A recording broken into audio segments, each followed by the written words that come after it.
Bonjour à tous, aujourd'hui nous allons parler de la photo de presse. Alors tout d'abord il faut savoir que les photos qui accompagnent les articles sont rarement prises par le journaliste qui a écrit l'article.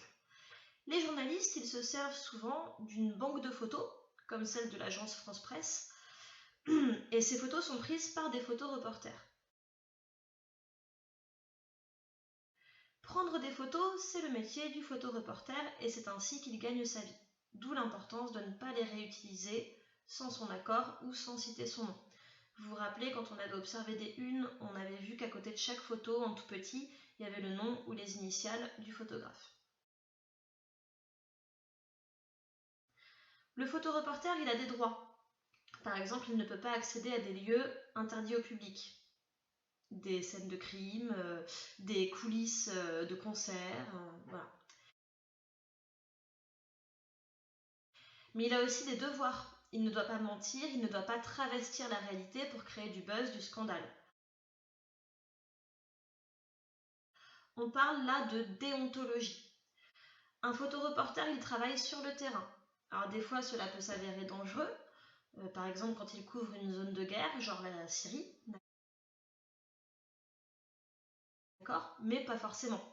Un photographe qui suit une personnalité politique dans ses déplacements, ou une célébrité, ou encore qui couvre des événements culturels, lui ne prend aucun risque.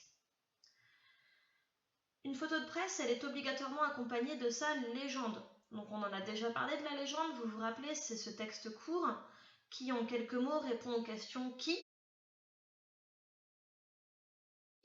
apparaît sur la photo, quoi, qu'est-ce qui se passe, quand, où est-ce que cela a lieu, quand est-ce que cela a lieu, où est-ce que cela a lieu, pourquoi, comment, ça vient donner des informations complémentaires sur la photo.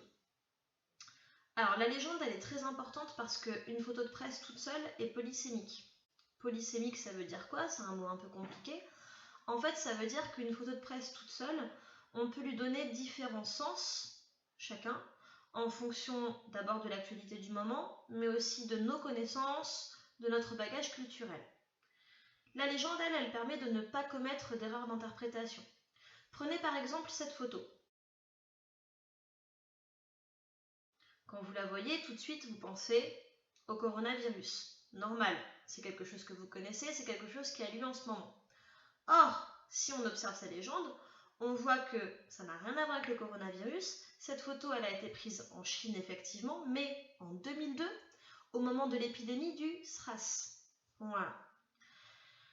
Donc, pour conclure, la photographie de presse, elle doit attirer l'œil du lecteur. Vous vous rappelez, c'est la même chose que les titres et la une en général du journal. Alors, pour cela, elle peut être esthétique. Esthétique, ça veut dire belle, d'accord? Elle peut choquer. Elle peut interroger.